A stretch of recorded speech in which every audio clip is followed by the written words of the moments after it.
Hi everyone, welcome to the second session of today's edition of the Weekend of Knowledge Evolution.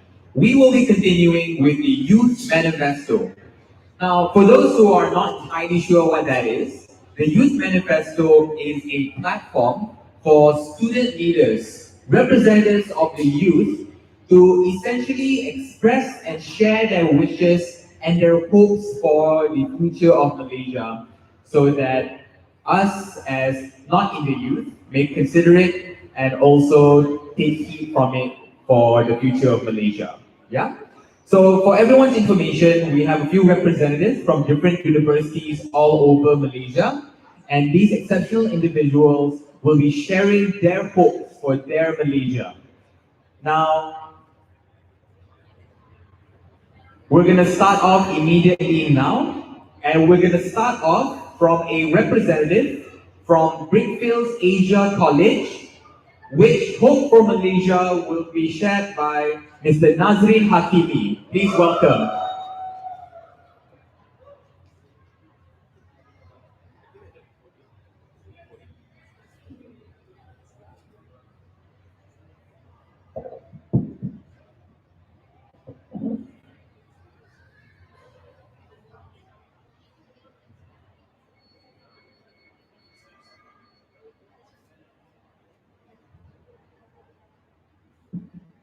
That's Tun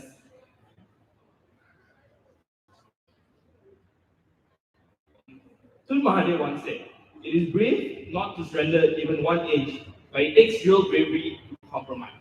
My hope for my Malaysia is that everyone knows each other's struggles and everyone can compromise for each other to make Malaysia a better place. If you look at the news nowadays, it's filled with chaos and turmoil. I think we should highlight the most important part about being Malaysia, about being Malaysian in itself. And I think they use a very important part. Because if you watch this house debate, you recognize that youth are heavily involved in social media and in media in itself. I think that number one, like media plays a really important part in shaping the world's view of what Malaysia really is, and also who Malaysians really are. So when the youth play a really important part and they really show towards the community or the communal factor in terms of being what Malaysians really are, we think that is really important. I think that the most effective way of doing this is one of it is through debating. In terms of debating, you understand each other's struggles, you understand the sides or the points that you have to give, and you understand both sides towards the things that you really want or the things that really matter in life. I think that when this happens, you create better people for the future, you create better people for your own country. So the manifesto from me and EAC Debate Club is very simple. We think that it's very important for youth to fully mature and fully understand the importance of being Malaysian, and the most important part of being Malaysian is in itself unity, towards living with each other, living with each other's differences, and catering to each other's differences. So for example, maybe if you want to invite your Malay colleague to your kenduri, you might want to have some halal food, or if you invite your Hindu colleague, you might want to have some vegetarian food.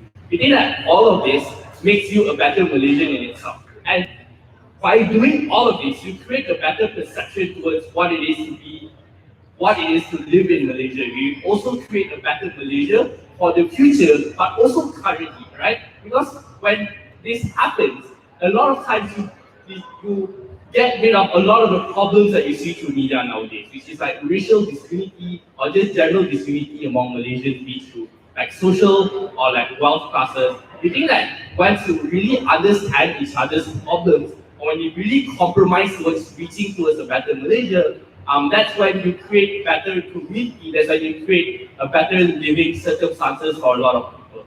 So the manifesto is very simple. We think that a lot of discussions have to happen towards understanding each other's struggles, and one of the ways is through maybe debating forums, which MIT holds a lot. So it's really important for you to really talk to each other, to really understand the plight that young people or just generally Malaysians go through, and to understand what it really means to fully be Malaysian, be it through food, through unity, or just through living together towards different races, towards different cultures, and living in those cultures and understanding those cultures, and not like oppressing or not like putting yourself into that culture. It's all about understanding each other. It's all about being the best Malaysian that you can be. So the theme is to my Malaysia, right? So to my manifesto or my hope is that we can all be better Malaysians, so we can create a better Malaysia, so we can live a better life. We can live a life where we're all friends, and I think that Malaysia is the best place for you to have family in terms of different races and in terms of your neighbors. Thank you.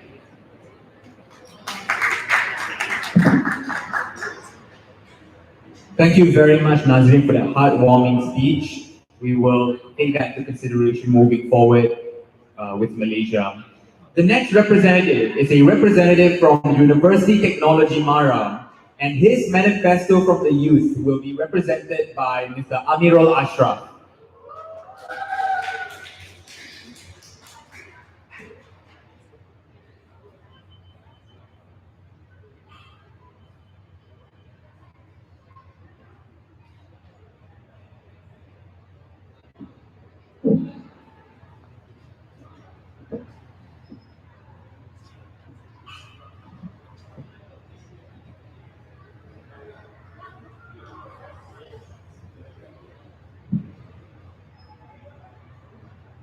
Hello everyone.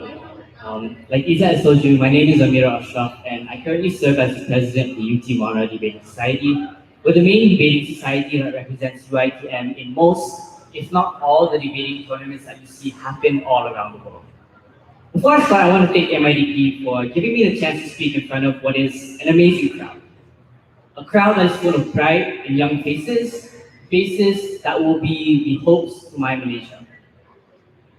So I come from a generation of youth that are highly talented and more socially and politically informed than previous generations have ever been before. The friends that I have and spend time with gathered at the Mama don't talk anymore about the latest Malay dramas or about, if a certain individual from the debating community was on the front page of, a certain magazine, probably masculine or whatever, right? Instead, what we do talk about is instead of Malay dramas, we talk about Korean dramas, and we talk about memes and lines and like all those things. No, I'm just kidding. I'm just kidding. But you know, but the things that we do actually talk about, and really, we talk about the future of our country in a world that is also unpredictable. We talk about the socio-economic status of orang asli and what that will be in 10 years' time. We talk about what most of our politicians can do to change and better the lives of the people that they were voted in by to represent their needs. We talk about what we and other youths of our community can do to achieve great strides and changes that people like Malala Yousafzai have done for women all around the world, or even like what Greta Thunberg is doing in a fight to protect and sustain the environment, and what she calls, and what we all actually should be calling, an emergency, a global crisis. We talk and discuss about all these things together, but inevitably, we also know that talking and discussing won't get us anywhere unless we take action and do something to create those changes that we are. Because if you take a look at it, changes always start at a grassroots level. It starts with people like you and me. So this is my message to the youth of Malaysia and my hopes for Malaysia. Please wake up. The world is evolving and changing at a rapid pace and we cannot afford to be left behind. The changes that Malaysia has made to this day are changes that are not permanent. Go out and fight against climate change. Fight for the rights of individuals who you feel are underprivileged within your own society. Fight for what you believe is right. Because although there's already a lot of fighting that is happening in the world that we live in nowadays, there isn't enough fighting for change in our country, Malaysia. There are always forces that wish to counter these changes, and we, as the youth of Malaysia, are the last line of defense in ensuring that Malaysia is always improving and becoming a better country. So, if you will not do this for me, at least do it for those you love. Do it for those whose lives you wish to see improve and become better. But most importantly, do it for yourselves. Because you are your biggest enemy, and once you've conquered yourself, you are able to conquer the world. So my time as president of the UT Debating Society is actually nearing its end. And while my position holds authority and influence, there's only so much that I can actually do. My main focus in order to help youth of Malaysia has been to educate them on the things that they actually have been missing out on. The things that they have been ignorant to, which is the world and how the world operates and what goes on with the world. Whether that be social, politics, economics, international relations, or even how we communicate and interact among each other, all those particular things. It's regrettable, but most of the students from my university are not exposed to the world, or rather, they're fine with being complacent with how the world actually is. And I understand this and I actually know this because I used to be an individual that was also complacent. I used to be an individual that was also ignorant towards what happens in the world. And like how I managed to change myself, I hope to expand as many minds as I can with what little power that I have in this community and with what little authority and influence that I have as the president of my club. There's actually so much more that I want to do and that I know I can do, but I can't do it alone. I can only hope that my fellow youths provide a helping hand in creating change, because the hopes to my Malaysia are actually probably the hopes to your Malaysia too. Thank you.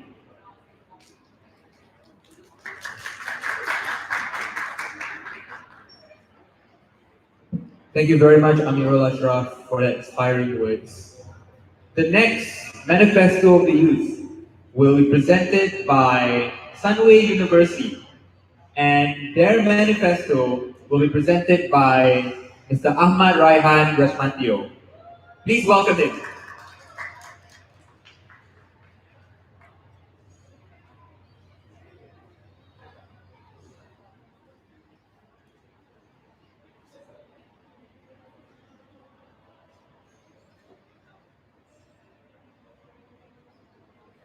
Yes.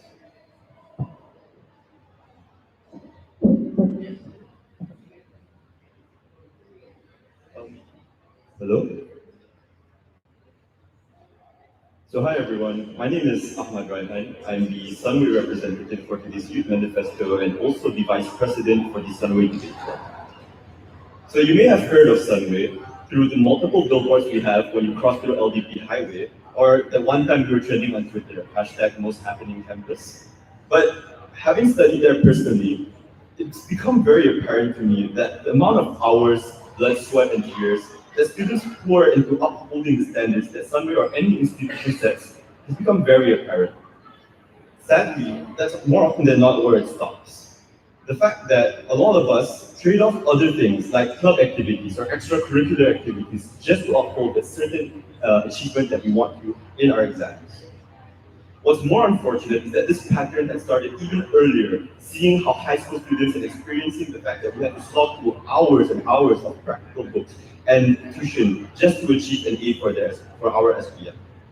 My hope for the Malaysian, like the future Malaysians, is that while education is very much important and it's something that you should never neglect, is that if you haven't heard from it from your teachers, from your seniors, or even from your parents, that not being academically excellent isn't the end of the world.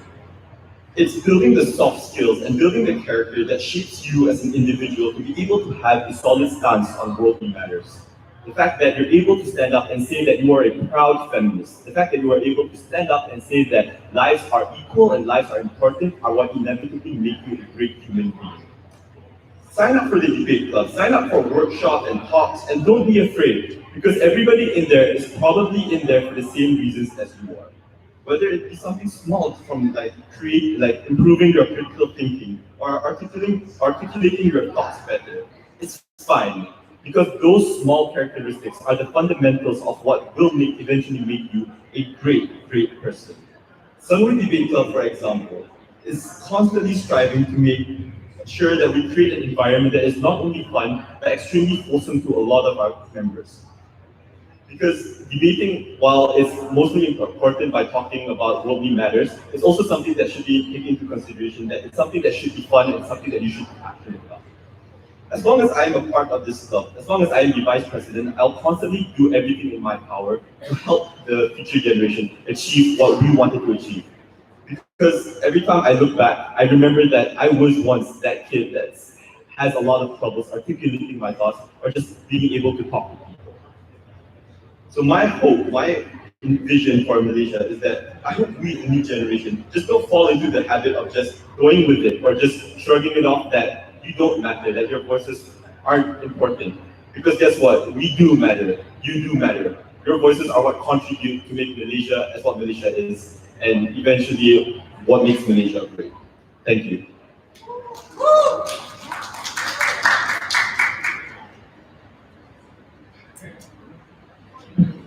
Thank you very much, Raihan. Next, we will be hearing from the Asia Pacific University. And the manifesto by Asia Pacific University will be presented by Mr. Ralph Lee. Please welcome him.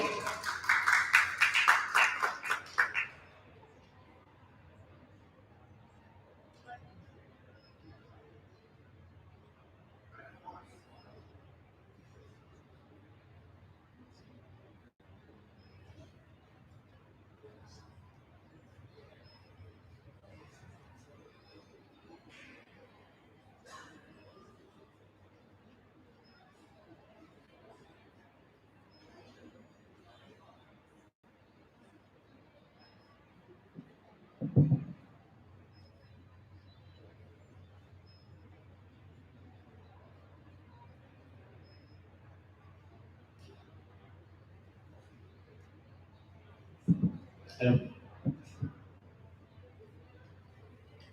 Hi. Hi, I'm Ralph from AP. So, what I want to talk about today is that sometimes it's really hard to be happy, right? With global warming, Earth's dying, wars fought every single day. And even my parents, when I was younger, told me, go out of this country and you'll be happy, as long as you're out of here. I think the problem here is that youth need to recognize and understand that we need to take the initiative for our own happiness, right? To go out there and seek happiness closer to home. Now, my friend called me an old man, right? Because I like old man activities. I like fishing. Just recently, I had a fishing session where I spent 8 hours sitting by the water with nothing. Yet I was still content. Fishing is kind of like real life, right? So there are times in which it's dull, it's never ending, and you just don't know what's the point and why you're doing it. But then there are also moments where like you feel a tug at the end of the line, you hear the sound of the drag being pulled out of the reel, right? And then you try to fight the fish. That excitement, that adrenaline that comes with it. Like those are the moments to live for. Now, what I want to say is like, how do we do best with the dull moments? Like, how do we change our perspective of it? Because sometimes we cannot change the circumstances that we are in. We cannot change the things that are forced upon us by society, by life. But what we can change, and I hope that the young Malaysians will understand, is how we deal with these things.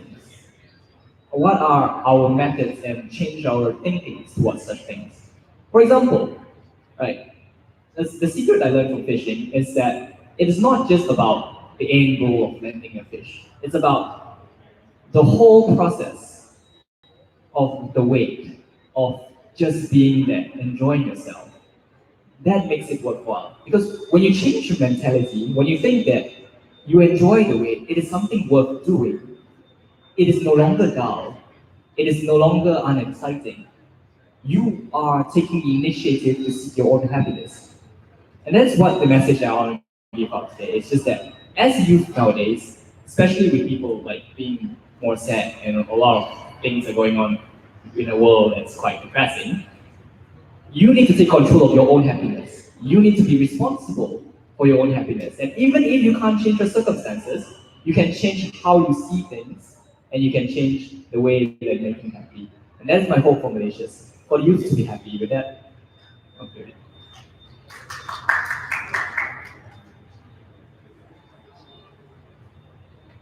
Thank you very much, Ralph. I now have a profound appreciation for fishing.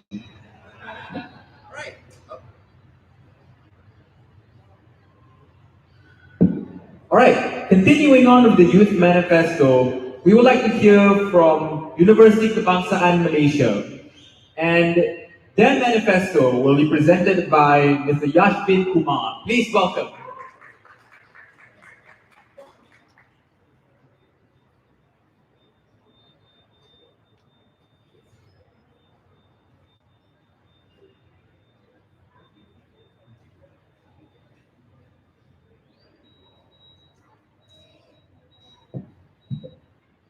My test. Hello everyone, my name is Yashwin Kumar and I am the president of the University Kebangsaan Malaysia English Debate Club, and I will be representing you guys today to give this youth manifesto. So before I begin, I would just like to tell you that the issue that I've chosen to speak about is education, specifically about balancing STEM and the arts in education.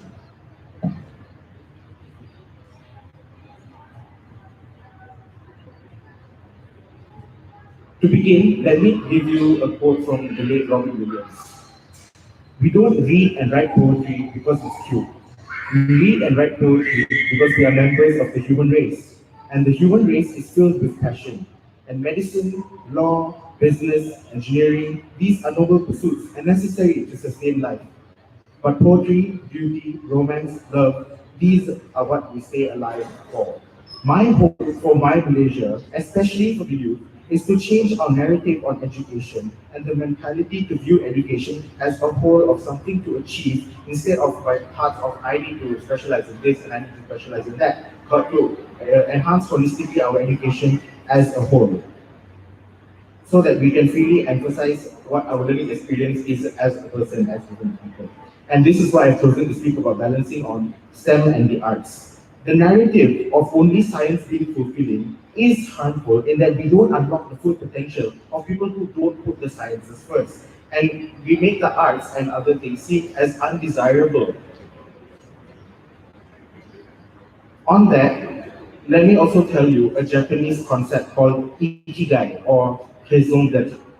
Ikigai is a combination of what you love, what you're good at, what the world needs, and what you are or could be paid for. A combination of these is your reason to be, your reason to get out of bed in the morning, your reason for being.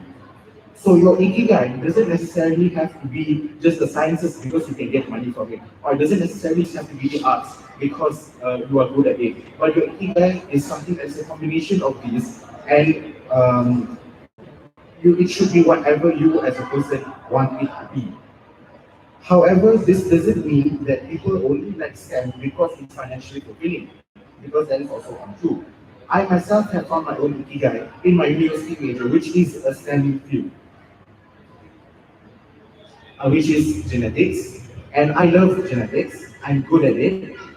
The world will always need more scientists, and I will definitely be able to pay for it if I find a job in that field. So if I have found my ikigai in STEM, that doesn't necessarily mean that another person will not find the ikigai in something else, because it is a personal experience. The point is that the STEM and the arts can be equally rewarding. And I myself have also contributed to both fields. I've contributed to the scientific field by publishing 2 research papers, and also contributed to the arts by writing my own poetry. It doesn't have to be in a book. It doesn't have to be something published. But if it is something personal and important to you, that itself is good and important enough. Even the MIDP said that creative and critical thinking come hand in hand, and that shows the importance of learning all aspects of education as a basic education so that we are able to develop ourselves as people as a whole. The first step to change is action. Sorry, it is not action, it is idea.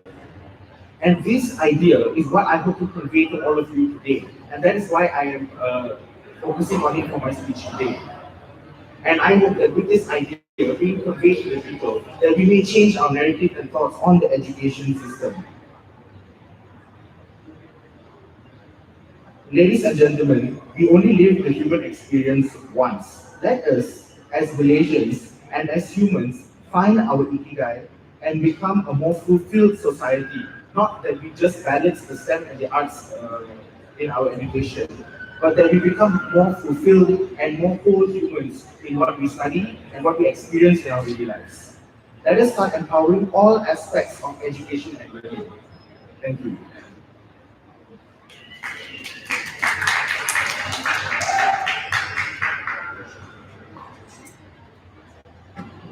Thank you very much. That was Yasmin from University Kebangsaan Malaysia. Next, I'd like to invite a representative from Monash University Malaysia, Mr. Lim Tai Jin.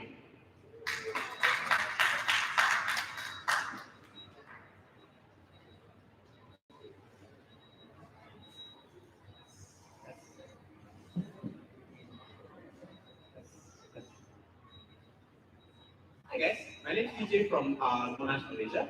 I'm currently the president of the Monash Debate Society, and I'll be talking about my hopes for Malaysia. And I think that, to be really honest, when I heard the topic or the manifesto of my hopes for Malaysia, maybe because I'm a debater and I've been trained to be skeptical and critical about the things that I see and I hear in my country. To be really honest, when I heard my hope for Malaysia, I didn't really have much like for it. The current government in power, Pakatan Harapan, and if you look at the things they are doing, the smoking ban and all of those things, you realize that the Harapan every day is less and less. And I think that's something that is important. But I also see that as the president of the debate club, that one of the most important thing that you can learn from debate is the ability to critically assess and critically analyze the things around you. And that's what I want to talk about today. Specifically, the development of human capital of those individuals that will become the leaders of our country in the future and will be providing the hope to lead our country and bring us to a better place. My experience as the president of the Debate Society, like, there's a lot of things, but I want to talk about recruiting the people. Like, I'm not sure about you guys and all of you, but my personal perception, especially of the individuals that come into my club, is that I feel that Malaysians are, to some extent, a bit small-minded. Like, we get upset over things that are not very important. And I think that most of us, to some degree or another, are very like subtly racist, like whether we want to admit it or not. And I think that because these are preconceptions and biases that we bring into our life, it's difficult at first for me to break down those initial preconceived biases of people to eventually develop them into debaters and speakers that are able to think independently and based on the facts that they see in like society, like based on actual facts instead of their own biases. And I think that's something that's really important because when people grow and when people learn to think, look at things as a more unbiased perspective of things, then they become better thinkers and they become better leaders. And the process of teaching people how to think, how to create arguments, how to not be emotionally attached to certain things that they may have believed in, to identify their own biases and their own beliefs, making them into individuals that are a lot better and a lot more able to think on their own two feet. I think that's something that's good. How will this translate into leadership in the future? I think it's important, especially like I think this reality that we live in Malaysia, that there's a lot of race-based politics out there. But the way we transcend those things is to look at the outcomes of race-based politics and to look at the reasons and the policies that we are passing as politicians and look at how we can improve those things and how we can actually bring those benefits to people. And looking at society like improving economic, like decreasing economic inequality, for instance, one of the most important ways in which we can help reduce this sort of thing, I think that requires the ability to look at policy not just as a tool of racism, but rather as a tool to improve and benefit our society, and that requires the thinking of people on the ground. So it's a start, but the way in which we start, but I think that it's important that we start those things on the ground, or that we start it right now, from institutions, from taking on positions of leadership in student council, for instance, taking on positions of leadership in our club, organizing events, stepping out into the world. These are the first steps in becoming a better Malaysia. So in terms of my hope for Malaysia, I certainly hope this country will go somewhere in the future, and I will do everything in my power to bring it forward. Thank you.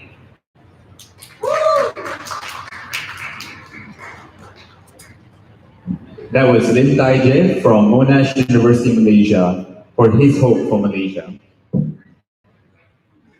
The next manifesto will be presented by University of Malaya, and that manifesto will be presented by Mr. Shalwin Mohan. Please welcome him.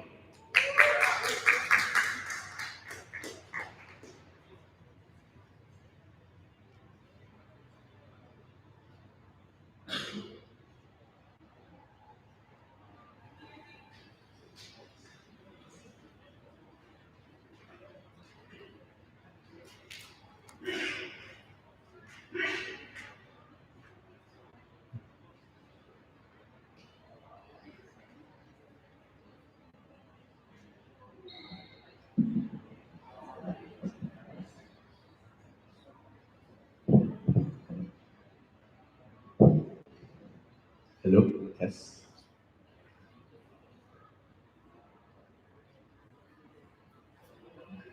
Being the second last speaker to speak, I think I'm the second last, I'm not too sure about the order of it, carries a lot of weight because a lot of the material would have already been taken and said. But I'll try. You see, I'm a facts junkie. I like reading and consuming a lot of facts and trivia. And I like sharing the interesting facts and trivia that I read with people that may surprise them. And here are some facts about Malaysia. Number one, in the year 2000, the world's first arm and hand transplant was conducted in Selayang Hospital on a 1-month-old baby girl. The world's first arm and hand transplant, ladies and gentlemen, was in Malaysia. Secondly, in Malaysia, a heart bypass surgery can be done for approximately 9,000 US dollars.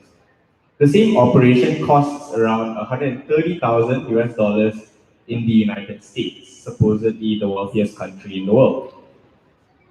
Number three, Malaysia is the world's third largest natural rubber producer.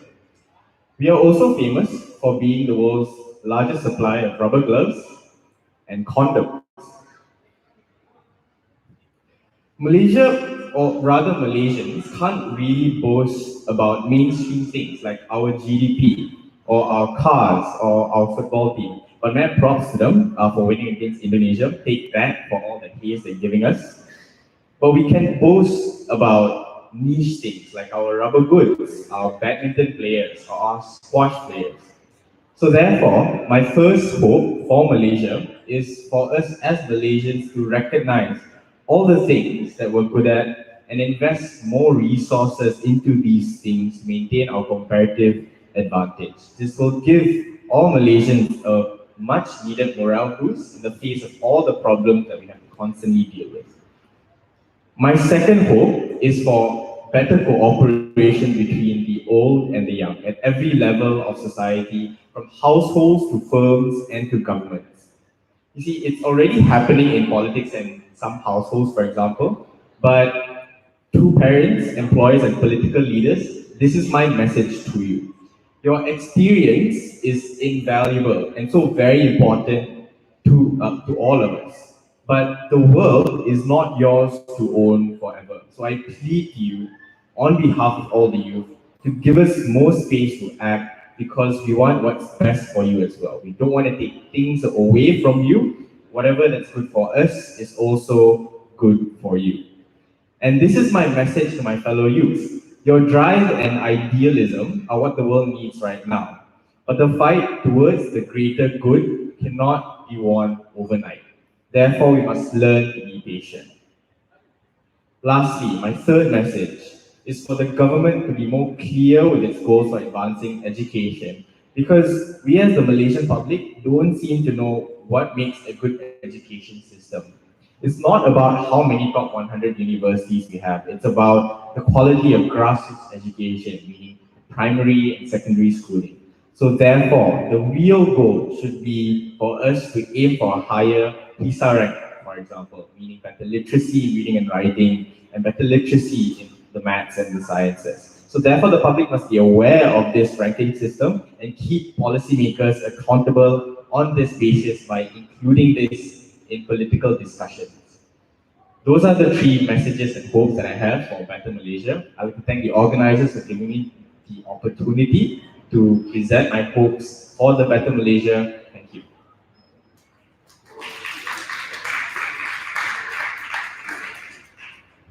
And those were the hopes of University of Malaya. Thank you so much, Sharwin.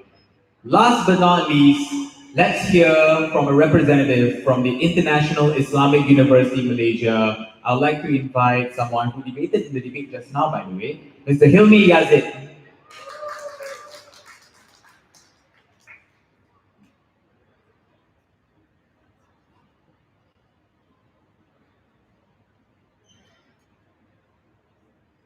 Hello.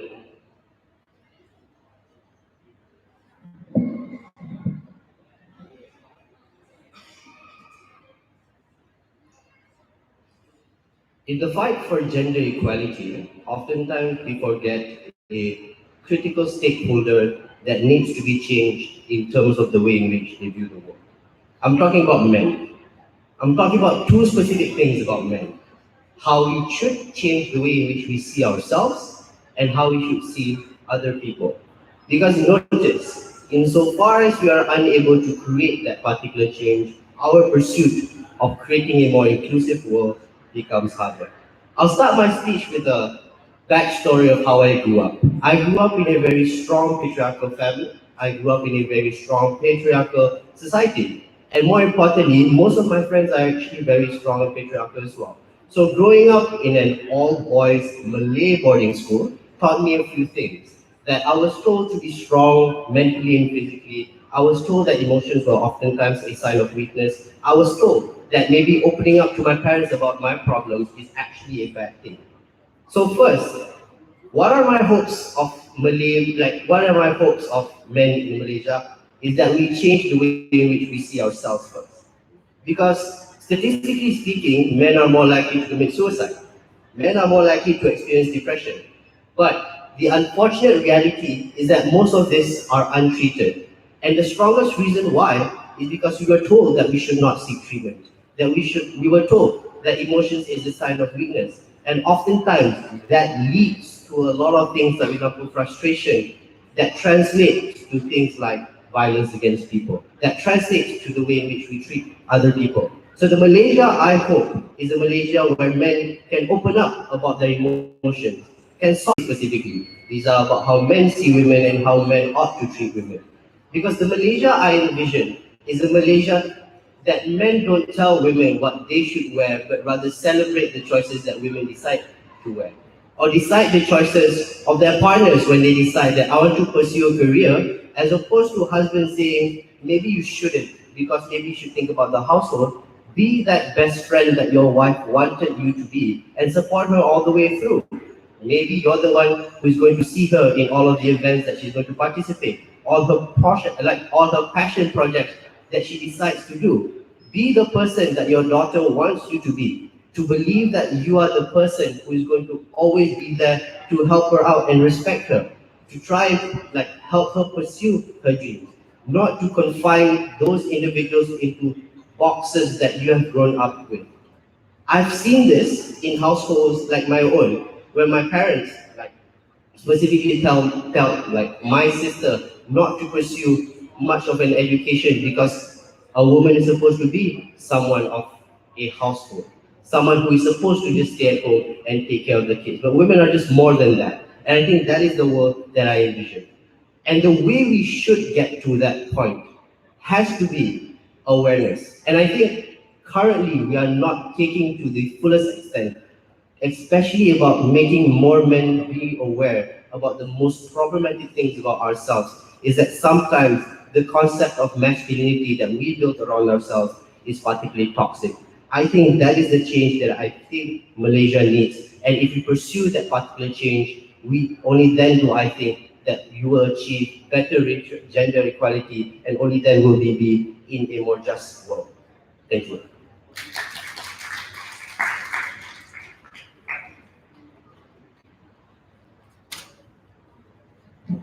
Very inspiring words. I highly encourage and I highly invite everyone in this hall to please take the words that were given by the youth seriously so that we may move forward in the future for a better Malaysia, for our Malaysia.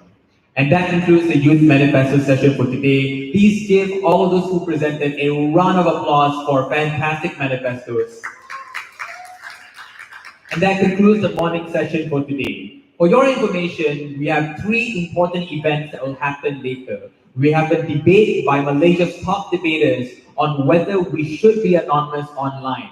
We have a keynote speech that will be given by a commissioner of the Human Rights Commission of Malaysia, also known as Suhakam. And very lastly, we have a forum on the Malaysian anti-fake news bill on whether it's a necessary evil or not. If you are coming for these three sessions, we will start at 2, so you want to be here by 1:45. Thank you so much and have a good lunch. See you later.